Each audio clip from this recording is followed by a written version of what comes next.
बोलो जयकारा बोल मेरे श्री गुरु महाराज की जय। बोलो साचे दरबार की जय। बोलो श्री अनंतपुर वासी भगवान की जय।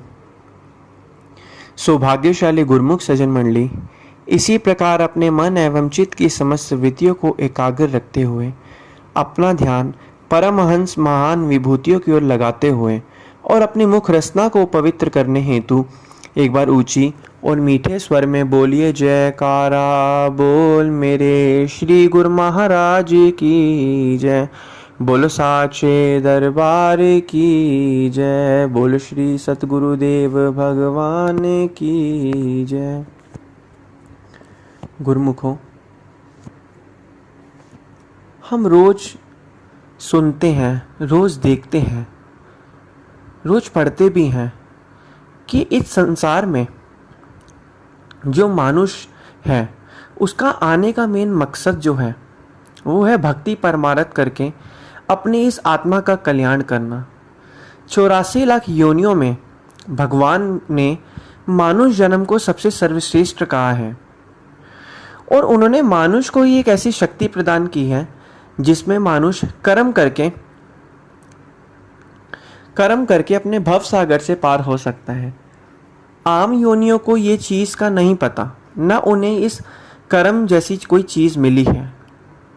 इसी प्रकार एक बार की बात है, कहते हैं मजदूरी का हिसाब तो भगवान रखते हैं। अस्पताल में कोरोना पेशेंट का केस आया। मरीज बेहद सीरियस था। अस्पताल के मालिक डॉक्टर ने तत्काल खुद जाकर आईसीयू में केस की जांच की। 2-3 घंटे के ऑपरेशन के बाद डॉक्टर बाहर आया और अपने स्टाफ को कहा इस व्यक्ति को किसी प्रकार की कमी या तकलीफ ना हो और उससे इलाज व दवा के पैसे ना लेने के लिए भी कहा। मरीज तकरीबन 15 दिन तक मरीज अस्पताल में रहा। जब बिल्कुल ठीक हो गया और उसको डिस्चार्ज करने का दिन आया तो उस मरीज का तकरीबन 2.5 लाख रुपए का बिल अस्पताल के मालिक और डॉक्टर की टेबल पर आया। डॉक्टर ने अपने अकाउंट मैनेजर को बुला कर कहा इस व्यक्ति से एक पैसा भी नहीं लेना। ऐसा करो, तुम उस मरीज को लेकर मेरे चैम्बर में आओ। मरीज व्हील चेयर पर चैम्बर में लाया गया। डॉक्टर ने मरीज से पूछा, भाई क्या आप मुझे पहचानते हो? मरीज ने कहा, लगता तो है कि मैंने आपको कहीं देखा है। डॉक्टर ने कहा, याद करो, अंदाजन 2 साल पहले सूर्यास्त के समय शहर से दूर उस जंगल में तुमने एक गाड़ी ठीक की थी। उस रोज मैं परिवार सहित पिकनिक मनाकर लौट रहा था कि अचानक कार में से धुआं निकलने लगा और गाड़ी बंद हो गई। कार एक तरफ खड़ी कर मैंने चालू करने की कोशिश की परंतु कार चालू नहीं हुई। अंधेरा थोड़ा थोड़ा घिरने लगा था। चारों ओर जंगल और सुनसान था।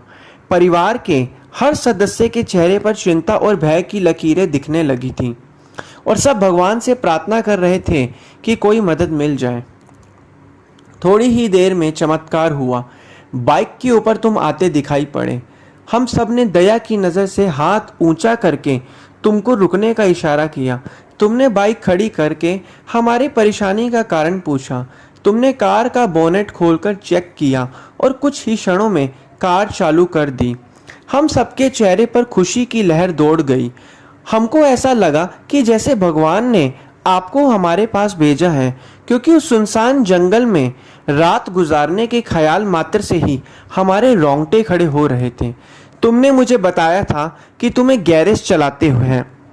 मैंने आपका आभार जताते हुए कहा था कि रुपए पास होते हुए भी ऐसी मुश्किल समय में मदद नहीं मिलती। तुमने ऐसे कठिन समय में हमारी मदद की। इस मदद की कोई कीमत नहीं है, यह अमूल्य है, परंतु फिर भी मैं पूछना चाहता हूँ कि आपको कितने पैसे दूँ? उस समय तुमने मेरे आगे हाथ जोड़कर जो शब्द कहे थे वह शब्द मेरे जीवन की प्रेरणा बन गए हैं। तुमने कहा था कि मेरा नियम और सिद्धांत है कि मैं मुश्किल में पड़े व्यक्तियों की मदद के बदले कभी कुछ नहीं लेता। मेरी इस मजदूरी का हिसाब भगवान रखते हैं। उसी दिन मैंने सोचा कि जब एक सामान्य आय का व्यक्ति इस प्रकार के उच्च विचार रख सकता है और उनका संकल्प पूर्वक पालन कर सकता है तो मैं क्यों नहीं कर सकता। और मैंने भी अपने जीवन में यही संकल्प ले लिया।